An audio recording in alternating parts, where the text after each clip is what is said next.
Olá, sejam muito bem-vindos à nossa aula multimídia de oftalmologia. Essa aula faz parte do nosso curso multimídia, que tem como objetivo treinar a mente de vocês para que na hora que vocês visualizem uma imagem na prova de residência médica, imediatamente vocês acertem aquela questão. A gente sabe que as provas de residência médica estão vindo com uma tendência cada vez maior de trazer questões com imagens, principalmente as bancas de São Paulo.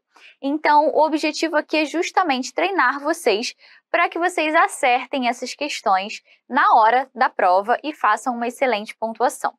Bom, essa aula é uma aula multimídia de oftalmologia. Eu sei que muitos de vocês que estão aí do outro lado não estão habituados e familiarizados com esse mundo oftalmológico.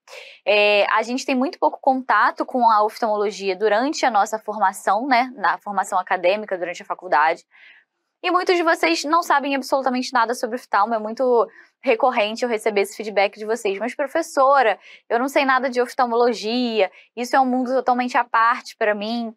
Bom, espero que com essa aula vocês consigam não só acertar as questões que apareçam na prova de vocês de oftalmologia, mas que vocês guardem conceitos importantes para a vida e até mesmo para a prática clínica, prática médica de vocês no dia a dia. Combinado? Bom, então vamos lá. Eu vou dividir essa aula em dois grandes blocos, tá? Na parte 1, eu vou falar sobre as doenças vasculares da retina e na parte 2, uveites posteriores e retinopatias. Essa parte 1 aqui é como se fosse o bloco mais importante da aula. Nesse primeiro bloco, eu vou falar basicamente sobre retinopatia diabética e retinopatia hipertensiva, que são assuntos que normalmente são cobrados em questões de imagem dentro da disciplina de oftalmologia. Então, é o bloco mais importante. O bloco 2 traz conceitos e doenças e patologias também importantes, que todos já abordados em provas de residência médica, tá, gente? Tudo que está aqui são temas que já foram cobrados em algum momento, principalmente em questões de imagens. Por isso que eu estou trazendo. E eu não vou ficar enchendo muito linguiça, não vou ficar botando muita coisa. Na verdade, não botei nada que nunca caiu. Então, tudo que está aqui já caiu em algum momento. Então, a probabilidade de cair de novo é maior ainda. Bem, então, inicialmente, eu vou começar trazendo essa imagem para vocês. Para vocês entenderem as doenças e as patologias do fundo de olho, vocês têm que saber como que se apresenta um fundo de olho normal, né?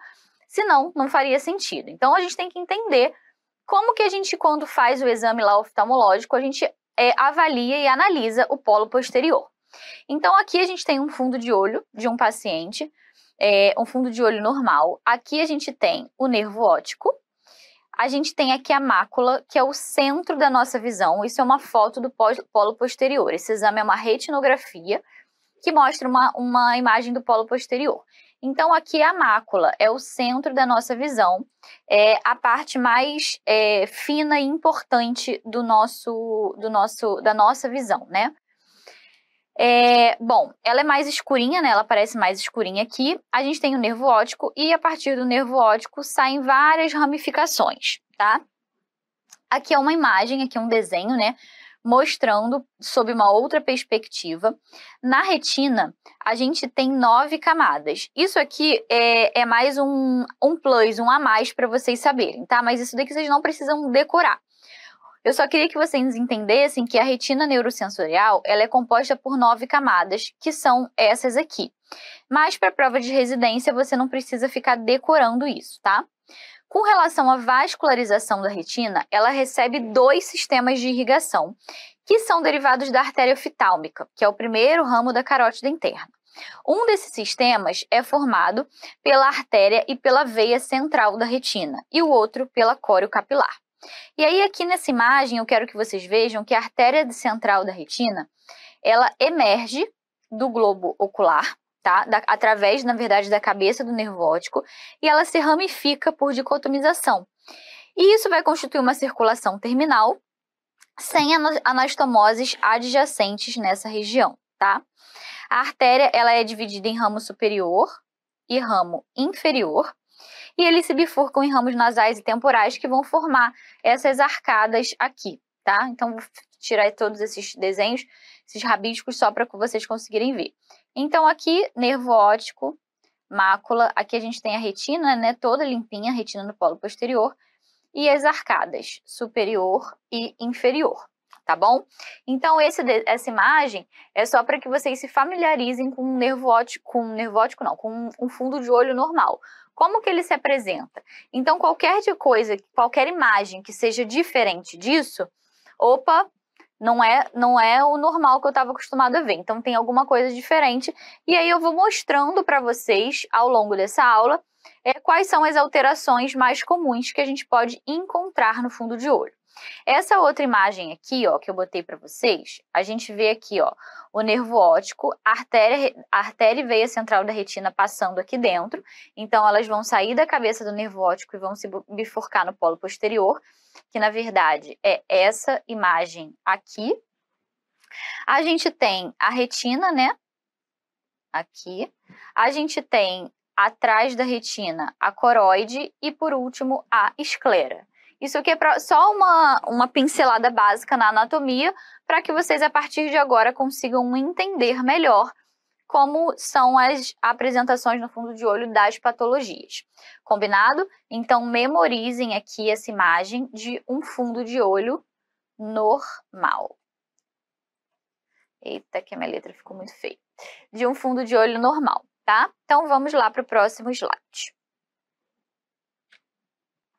Bom, agora então eu vou começar o bloco mais importante e eu vou falar sobre retinopatia diabética e retinopatia hipertensiva, que são os tópicos mais cobrados nas provas de residência médica. Bom, a retinopatia diabética, ela é uma microangiopatia em que pequenos vasos são particularmente vulneráveis a danos causados pela hiperglicemia. De uma forma didática, a gente divide a retinopatia diabética em retinopatia diabética não proliferativa e retinopatia diabética proliferativa. E eu vou mostrar as diferenças, tanto em relação ao conceito, com relação às imagens e como isso se apresenta no fundo de olho. Lembrando que, assim, quanto mais tempo o paciente tem de diabetes e quanto mais descontrolada ela está, maior a probabilidade dele evoluir para um quadro de retinopatia diabética. Lá dentro do nosso livro digital, a gente tem todos os protocolos de rastreamento para retinopatia diabética. Se for um paciente diabético tipo 1, se for um paciente diabético tipo 2. Então, esses conceitos mais teóricos, deem uma olhadinha no nosso livro digital, tanto do extensivo, quanto nossos resumos estratégicos, até mesmo os materiais do intensivo. Tem tudo isso lá. Aqui eu quero trazer para vocês as imagens, os conceitos do que vocês podem encontrar no fundo de olho, visualmente falando, de uma retinopatia diabética e uma proliferativa e uma retinopatia diabética não proliferativa. Lembrando que a retinopatia diabética proliferativa, ela é um estágio mais avançado da doença. É uma evolução mais grave, tá?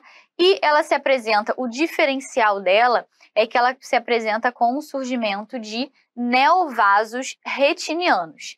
Então, você vai ter lá na retina uma neovascularização por conta da isquemia ocasionada pela diabetes. Combinado? Eu vou mostrar isso para vocês agora. Bem, então esse primeiro slide, ele mostra uma retinopatia diabética não proliferativa. Aqui, conceito importante, microaneurismas é a manifestação inicial da retinopatia diabética. Então, se a questão te perguntar qual é a primeira manifestação de um quadro de retinopatia diabética, você não vai pestanejar e vai marcar lá a presença de microaneurismas. O que são esses microaneurismas? Eles são uma dilatação focal da parede capilar, representados por pequenos pontos vermelhos e arredondados. Então, aqui, ó, eu tenho uma imagenzinha de um microaneurisma, tá? Então, se você está vendo lá uma imagem de fundo de olho, ele te deu uma questão onde ele fala que o paciente é diabético, hipertenso. Normalmente o examinador ele tenta fazer uma pegadinha nesse sentido e ele bota um quadro clínico de um paciente diabético e hipertenso. Então, se ele te deu um quadro clínico de um paciente diabético, aí ele provavelmente vai falar há quanto tempo o paciente é diabético, vai mostrar uma imagem de fundo de olho e vai te perguntar o que é aquilo, o que tem de diferente, ou até mesmo ele pode perguntar para você qual é a principal característica do fundo de olho de um paciente diabético, o achado inicial, né, no caso. E o achado inicial são os microaneurismas, tá? Então, aqui na imagem, vocês conseguem ver direitinho esse vaso dilatado, com um aneurismazinho mesmo. Outros achados também podem estar presentes no quadro de retinopatia diabética não proliferativa, como, por exemplo, a presença de hemorragias intrarretinianas. Aqui eu tô vendo, ó, que a hemorragia, ela é um sangramento mais fluido, né? Mais assim, maior, digamos assim. O microaneurisma é uma dilatação ali concêntrica do vaso sanguíneo. A hemorragia não, é um sangramento mesmo. A gente tem hemorragias, então, podemos ter a presença de hemorragias intrarretinianas, exudatos duros, vão gravando essas palavrinhas, tá? Aqui, ó, presença dos exudatos duros. São pequenos nódulos amarelados de material lipoproteináceo extravasado dos vasos sanguíneos. Lembrando que a hiperglicemia, a longo prazo, ela vai alterar a capilaridade ali dos vasos, vai alterar a parede dos vasos e, consequentemente, vai começar a haver um extravasamento de substâncias para a retina. E é isso que vai gerar todas essas alterações que a gente está mostrando aqui nessa imagem. Então, exudatos duros. O fundo de olho também pode apresentar manchas algodonosas. As manchas algodonosas, eu botei aqui nessa imagem, ó, como pontos de algodão. É como se fossem... pensa num algodãozinho mesmo, numa manchinha mais branquinha, digamos assim, mais transparente. E elas correspondem ao sofrimento isquêmico em zonas de não perfusão capilar. Então, uma vez que a diabetes ela vai evoluindo, esses vasos eles perdem a capacidade deles de levar suprimento sanguíneo para aquelas regiões, porque a parede desses vasos começa a ficar toda alterada, começa a haver extravasamento de material e eles não conseguem irrigar efetivamente as áreas que eles devem irrigar.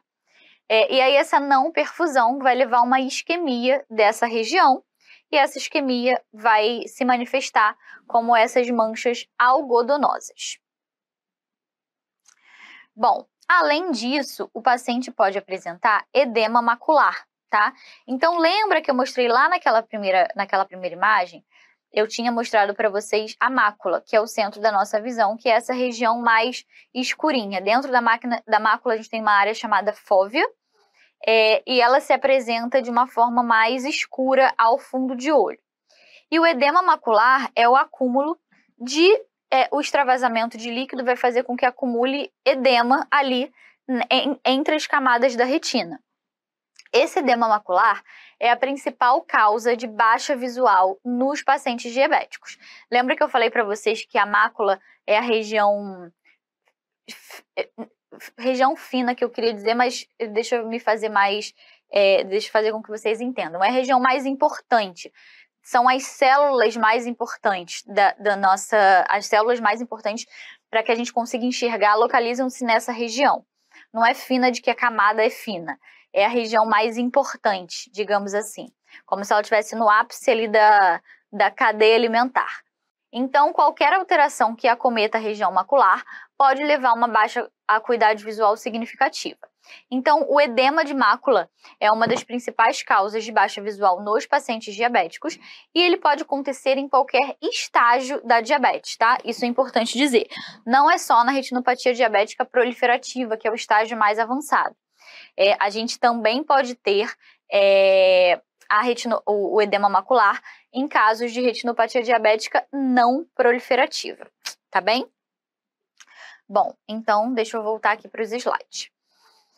Então, esses são todos os achados, né, que você pode ter num quadro de retinopatia diabética não proliferativa, lembrando que a presença dos microaneurismas é a manifestação inicial e eu não quero que vocês esqueçam isso.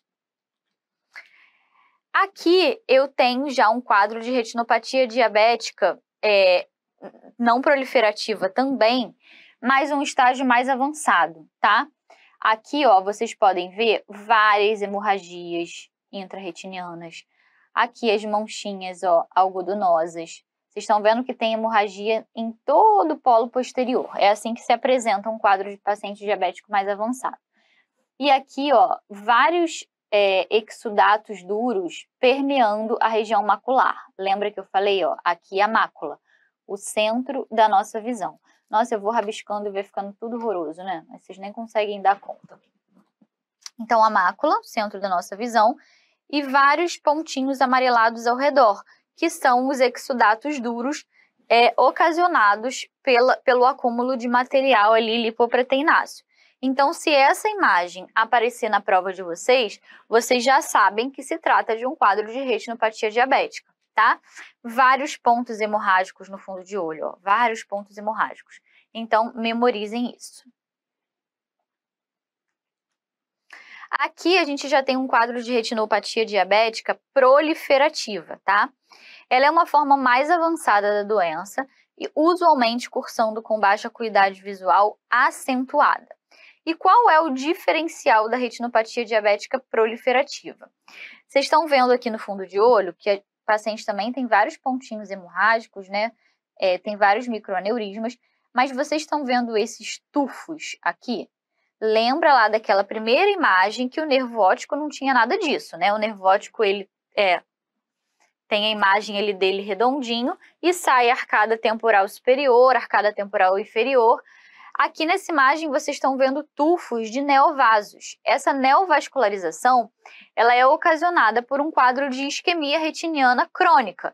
Ao longo dos anos, aquela retina ela vai perdendo a sua vascularização, porque os vasos sanguíneos eles estão todos alterados, a permeabilidade deles está toda alterada por conta da hiperglicemia crônica e, consequentemente, começam a surgir novos vasos. Ah, Evelyn, mas não é bom então surgirem esses novos vasos? Na teoria, sim, porque esses vasos eles têm como objetivo irrigar aquelas regiões isquêmicas da retina. Contudo, entretanto, todavia, esses neovasos que se formam, eles não têm uma qualidade boa.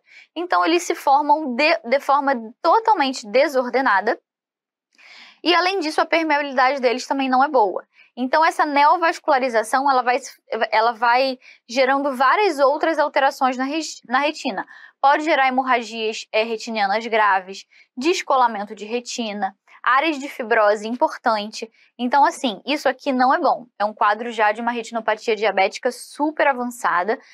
Para o paciente ter chegado nesse estágio, é um paciente diabético crônico, assim, ao longo de muitos anos e super descontrolado. Quando o paciente ele faz o rastreamento certinho, a gente visualiza alterações precoces da retinopatia diabética, como os microaneurismas, edema macular, a gente consegue tratar esse paciente. Obviamente que isso tudo tem que ser alinhado, né, com a mudança dos hábitos alimentares, o estilo de vida do paciente, tomar as medicações de forma correta. Não adianta a gente tratar o fundo de olho se o paciente ele continuar tendo hábitos de vida não saudáveis, porque é como se a gente estivesse, digamos que, enxugando gelo. A gente está ali tentando melhorar a visão do paciente e a diabetes dele continua descontrolada. Então não vai adiantar nada. E agora que eu percebi que eu esqueci, gente, de botar aqui nos slides o meu nome. Mas tudo bem, ignorem isso que está lá no primeiro slide. Olhei agora para o slide e me dei conta disso.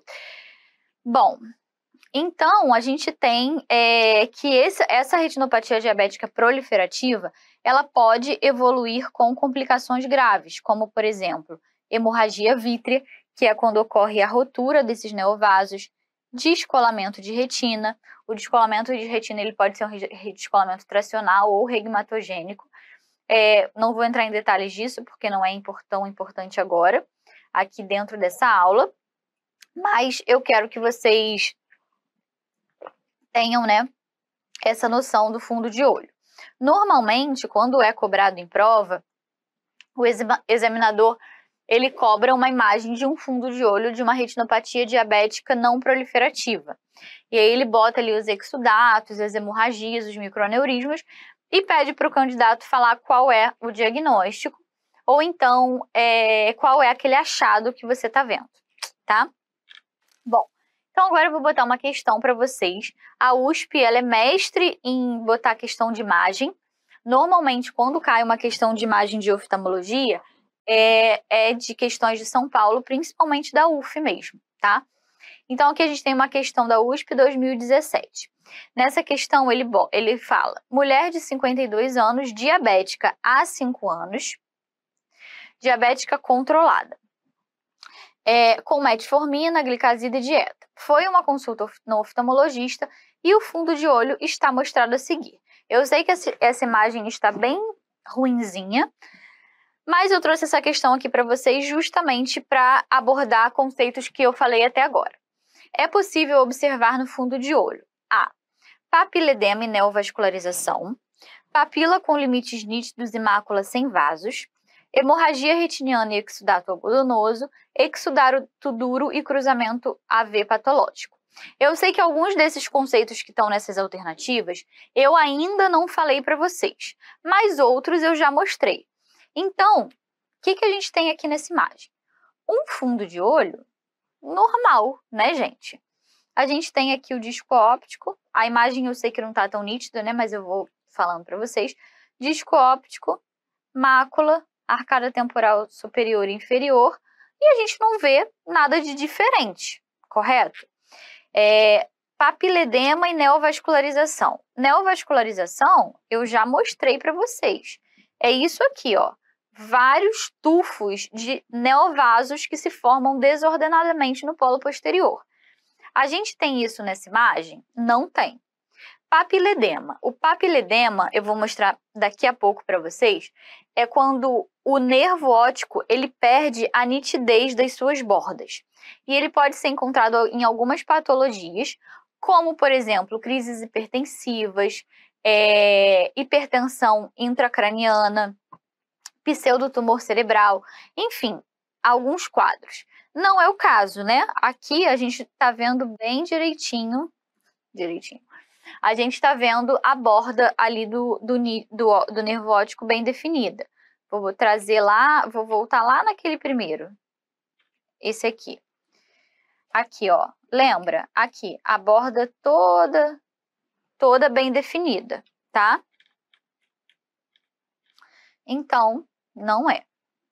Papiledema, papila com limites nítidos e mácula sem neovasos? Correto. Nossa resposta aqui, ó, é letra B. Hemorragia retiniana e exudato algodonoso? Não. Nessa imagem, vocês não estão vendo nada do que vocês encontram aqui. Isso é um fundo de olho com exudatos algodonosos e com hemorragias intrarretinianas difusas no fundo de olho, tá? Exudato duro e cruzamento AV patológico. O cruzamento AV patológico eu vou falar já para vocês, que é uma característica de um quadro de retinopatia hipertensiva, tá? Então, não é a letra B, não é a letra D. Então, o nosso gabarito dessa questão fica sendo a letra B.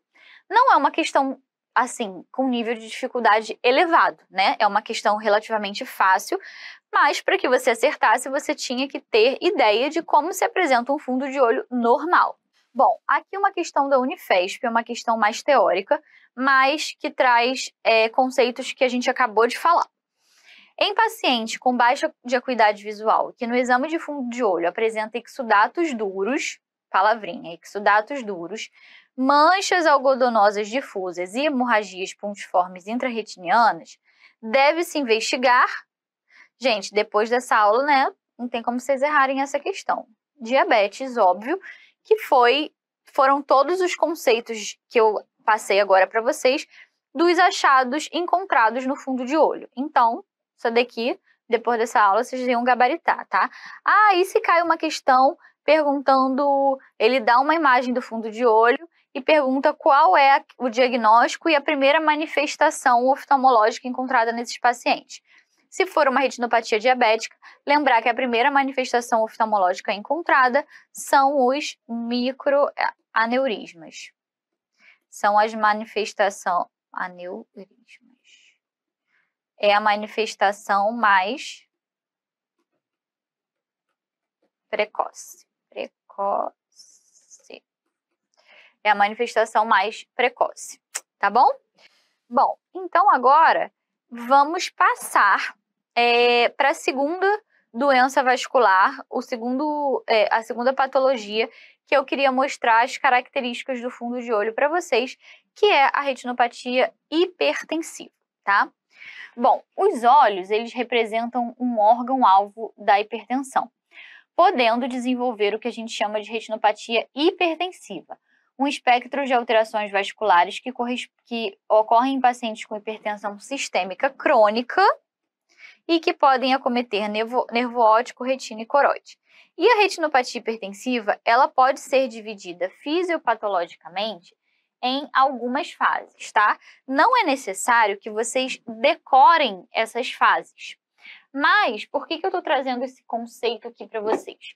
Porque eu quero que vocês entendam didaticamente como que a retinopatia hipertensiva ela vai, digamos que, evoluindo ali ao longo do tempo, tá? Então, a gente tem aqui que ela pode ser dividida em fases. A gente tem a fase vasoconstritora. A fase vasoconstritora consiste numa resposta vascular ao aumento da pressão arterial. Ocorre um aumento do tônus com redução do lúmen vascular, o que é chamado de estreitamento ou constrição arteriolar difusa. Essa é a característica mais marcante e precoce da retinopatia hipertensiva crônica. Memorizem esse conceito, tá? É um conceito importante que já foi cobrado em prova. Então, lá na retinopatia diabética, a manifestação precoce principal manifestação precoce eram as microhemorragias. Microaneurismas, desculpa. Aqui, na retinopatia hipertensiva, é o estreitamento ou a constrição arteriolar difusa. Na fase exudativa, a gente tem que a pressão arterial aumentada ao longo do tempo, né, de forma crônica, ela vai levando a uma quebra da barreira hematorretiniana com extravasamento de plasma e elementos figurados do sangue para a retina. Então, no fundo de olho, a gente vai ter achados compatíveis lá com o quadro da retinopatia diabética, que são hemorragias em chama de vela, exudatos duros e exudatos algodonosos. Vocês já estão familiarizados com esses termos, tá? Aqui, a única coisa que muda é que na retinopatia hipertensiva, as hemorragias elas têm um formato diferente, como se fosse uma chama de vela mesmo. Então, a gente chama hemorragia em chama de vela. Mas exudato duro e exudato algodonoso também estão presentes lá na retinopatia diabética. Até porque a fisiopatologia da doença acaba sendo a mesma. Ambas as doenças, né, elas alteram a permeabilidade ali dos vasos da retina e levam ao extravasamento de elementos figurados do sangue para a retina. E é isso que vai formar os exudatos duros e exudatos algodonosos. Então, estes podem estar presentes tanto num quadro de retinopatia hipertensiva crônica, quanto num quadro de retinopatia diabética crônica, tá bom? Mas lembrar que a manifestação mais precoce é o estreitamento ou constrição vascular difusa da retina. E aí, como que a gente vai ver isso no fundo de olho, né? Aqui, ó, o estreitamento arteriolar. O vaso, ele fica até com uma aparência diferente, né? Ele vai ficando mais fininho, digamos assim. E quando você vê no fundo de olho, você vê o calibre do vaso mais fino. Aqui os exudatos duros, né? Na região aqui paramacular, a mácula nesse caso está aqui. Aqui a gente tem umas microhemorragias, né? Aqui, ó, hemorragia, manchinha algodonosa, bem pequenininha, transparente. E aí vamos continuar. E aí a retinopatia hipertensiva tá lá e tá evoluindo, né? Então a gente tem a fase C, que é a fase esclerótica. Com o aumento da espessura da parede, os vasos eles começam a apresentar uma alteração na sua coloração. E a gente chama isso de aspecto de fio de cobre e fio de prata. A espessura aumentada dos vasos também pode provocar alterações nos cruzamentos arteriovenosos. Então, existem vários pontos de bifurcação onde artérias e veias elas se encontram no polo posterior do olho.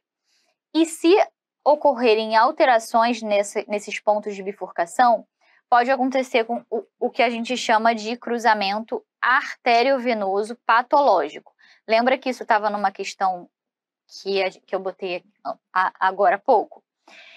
O cruzamento arteriovenoso patológico é característico da retinopatia hipertensiva crônica, tá? Então, existem vários pontos de bifurcação de artérias e veias no polo posterior, e a artéria e a veia, elas têm um ângulo ali de cruzamento. Quando o calibre do vaso está muito alterado, esse ângulo ele se modifica e forma-se um cruzamento patológico. Forma-se como se fosse um ângulo mais... forma um ângulo mais de 90 graus entre a artéria e a veia, e isso pode comprimir ali o vaso e gerar mais isquemia. Então, aqui, ó, eu estou vendo um cruzamento arteriovenoso patológico, tá? Isso é difícil de observar até no fundo de olho, quando o oftalmologista faz, tá? Não é um achado assim que a gente bate o olho, então você tem que ser bem minucioso na avaliação. Mas é importante vocês conhecerem o termo em si, cruzamento arteriovenoso patológico, porque lembra que ele estava lá naquela questão? O examinador ele pode colocar esse termo dentro de alguma das alternativas, e se você não conhecer, você vai acabar se desesperando e pode até marcar errada, né? Quando a gente não conhece um termo, a gente, então nunca ouvi falar, pode ser que seja isso. E, por último, né, a fase de complicação da esclerose, onde a gente pode ter macroaneurismas, oclusões da veia ou da artéria central da retina, quadros de membranas epirretinianas. Eu não vou entrar em detalhes com relação a essas complicações, mas são complicações mais graves que podem levar a uma baixa visual importante nesses pacientes, tá? Isso acontece em pacientes hipertensos de longa data, hipertensos crônicos, mas aqui eu quero que vocês gravem que o cruzamento arteriovenoso patológico ele é característico da retinopatia hipertensiva crônica e que o primeiro achado dessa patologia é o estreitamento arteriolar, tá? Conceitos importantes aí para vocês anotarem. E no fundo de olho, vocês conseguem observar todos esses achados aqui, tá? Então, recapitulando, lembrem lá daquele fundo de olho normal, onde a gente tinha um disco óptico com bordas bem definidas. Aqui, ó, nessa imagem eu já tenho um edema de disco. Vocês estão vendo que aqui nessa região a gente não consegue definir muito bem a borda? É um sinal também de retinopatia hipertensiva muito crônica. Aqui os pontinhos amarelos, que são os exudatos duros, o cruzamento arteriovenoso, hemorragias em chama de vela, manchas algodonosas, tudo isso são achados fundoscópicos de um paciente com retinopatia hipertensiva. E aqui eu quero trazer para vocês um quadro de crise hipertensiva. Lembrando que, assim, recapitulando alguns conceitos importantes. A crise hipertensiva ela é uma emergência médica, caracterizada clinicamente por uma elevação grave da pressão arterial, geralmente com pressão diastólica maior do que 130 milímetros de mercúrio, associada a lesões vasculares e rápida deterioração de órgãos-alvos, que podem ser manifestadas, inclusive, por alterações fundoscópicas, tá? Então, num quadro de crise hipertensiva, o que eu posso encontrar no exame fundoscópico desse paciente? O mais, assim, característico e que pode ser cobrado na prova de vocês é o edema na cabeça do nervo óptico, que a gente chama de papiledema também. Vamos recapitular, lembrando lá daquela primeira imagem onde a gente tinha um nervo óptico normal e aqui, ó, a borda do nervo toda meio borrada, a gente não consegue definir muito bem o tamanho do nervo óptico.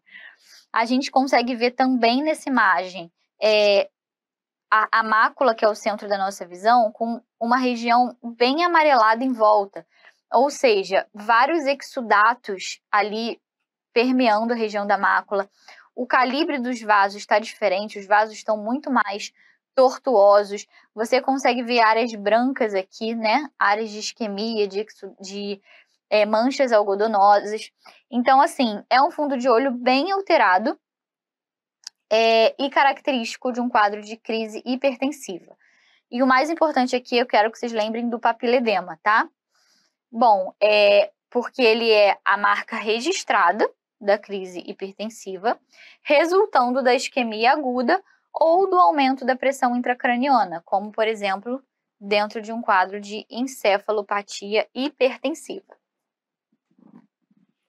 Então, eu quero que vocês memorizem essa imagem aqui. O próximo slide, eu trago uma imagem de um nervo óptico aqui normal e de um nervo óptico com papiledema. Coloração alterada, margem totalmente mal delimitada, a gente não sabe onde começa, onde termina. A emergência dos vasos sanguíneos da cabeça do nervo também está toda alterada, ou seja, isso é um quadro de papiledema e isso fala a favor de uma crise hipertensiva e eu quero que vocês memorizem isso, tá? Bom, então agora eu vou colocar uma questão que já caiu em prova para que a gente treine, tá? E veja na prática como isso pode ser cobrado. Então aqui eu tenho uma questão da USP bem recente, uma questão de 2022, onde ele fala: homem de 66 anos chega à consulta referindo perda visual progressiva e indolor há 6 meses. Lembrando, isso é uma coisa importante que eu não cheguei a comentar com vocês. O paciente, tanto com uma retinopatia diabética hipertensiva quanto uma retinopatia hipertensiva, ele não sente dor, então é um quadro indolor, tá? O paciente não tem uma inflamação, nenhuma infecção ali do olho, que são patologias que podem levar a quadros de dor. Então o paciente não sente dor, mas ele tem uma baixa acuidade visual. Então ele vai se queixar de baixa acuidade visual. É hipertenso, diabético, dislipidêmico, com controle irregular das comorbidades. Realiza o seguinte exame. Selecione a alternativa com os achados desse exame. Gente, depois dessa aula, né, não tem como vocês errarem essa questão, tá? Então aqui, letra A, microhemorragias e exudatos duros. Aqui, ó, vários pontinhos hemorrágicos e aquelas regiões de material lipoproteináceo que formam os exudatos duros. Então, temos isso. Edema de papila e descolamento de retina. Não, né? Aqui o nervo está com a borda bem delimitadinha. Microcalcificações e mácula em cereja. Mácula em cereja é muito comum num quadro de oclusão da artéria central da retina, tá? Só para vocês, conceito a mais para vocês. Não é o caso. Palidez de papila e exudatos algodonosos. Não, né? Lembra que as manchas algodonosas, como se fossem... Deixa eu voltar lá no slide só para mostrar para vocês. Aquele slide que é uma figura aqui. Lembra que os pontos algodonosos, eles são mais translúcidos, assim, mais branquinhos, como se fosse um algodãozinho. Tudo que é com material mais amarelado forte é exudato duro, tá? Então, voltando lá. E edema e palidez de papila não, né? O disco tá com a coloração aqui bem vermelhinho. No centro do disco, gente, a gente tem uma área mais com uma coloração diferente. Eu acho que eu não cheguei a comentar isso com vocês, que se chama escavação. O nervo óptico, ele tem uma escavação, que normalmente tem 0,2 a 0,3 de tamanho, comparado ao tamanho total do disco. Ela é pequenininha, quando a escavação é muito grande, então se esse amarelinho ele fosse quase do tamanho do disco, isso fala uma escavação aumentada, fala a favor de um quadro de glaucoma, tá? Não vem ao caso nessa aula, mas só para vocês conseguirem entender. Então aqui a gente tem um disco vermelhinho com uma coloração normal, a gente tem a escavação dele ali, a gente não tem nenhuma palidez. Então a resposta da nossa questão fica sendo a letra A, tá? Só para vocês treinarem aí. E mais uma questão da UF de 2017. Essa é uma questão mais teórica, mas que traz todos esses conceitos que a gente aprendeu agora. Quanto à retinopatia hipertensiva, é correto afirmar que os achados da hipertensão arterial maligna são divididos em duas categorias, retinopatia hipertensiva e neuropatia óptica hipertensiva. Não, nada a ver esse conceito aqui. Cruzamentos arteriovenosos são achados altamente específicos e podem ser considerados um marco de natureza crônica. Lembra que eu falei para vocês que, de fato, os cruzamentos arteriovenosos são bem específicos da retinopatia hipertensiva? Então, aqui, gabarito, letra B.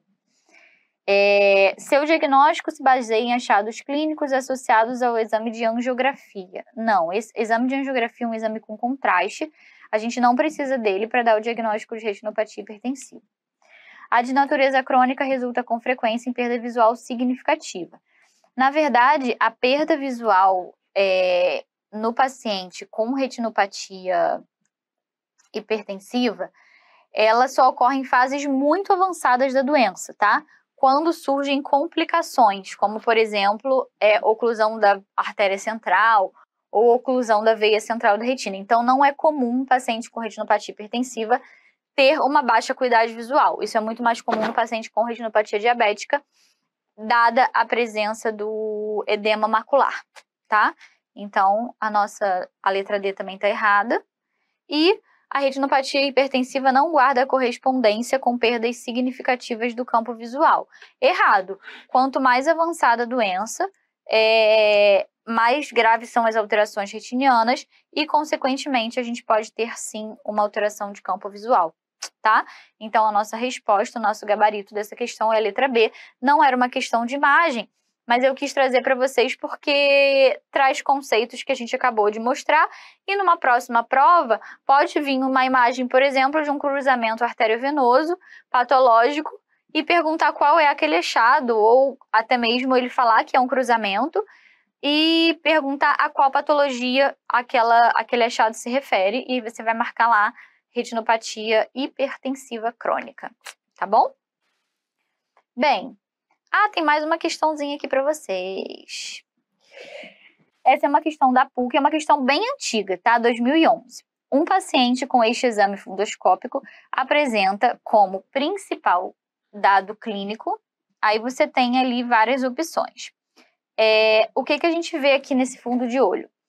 Tá vendo que, diferente da imagem anterior, o disco ele tá pálido e a borda dele tá bem, não tá bem definida, né? Então aqui, ó, nesse caso, a gente tem um disco com uma coloraçãozinha boa, borda bem definida. A gente consegue ver a bolinha ali do nervo óptico. Aqui, a gente não consegue definir bem. A gente tem um aumento importante da tortuosidade. Aqui, os exudatos duros, vários pontos hemorrágicos e manchas algodonosas.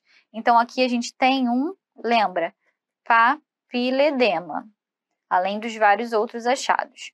Quando a gente tem um papiledema, fala a favor, né, de um quadro de crise hipertensiva.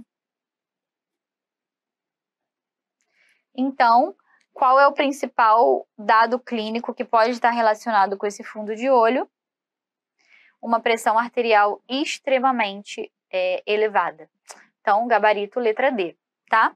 Bom, então a gente chegou ao final do nosso primeiro bloco dessa aula, que é o bloco mais importante, tá? Volto já com vocês para a segunda parte, para não ficar tão cansativo, né? Que já tem alguns minutinhos de aula. E aí eu volto para a gente falar sobre essa segunda parte, que são as uveites posteriores, tá? Dentro da nossa aula de multimídia. Então, até já.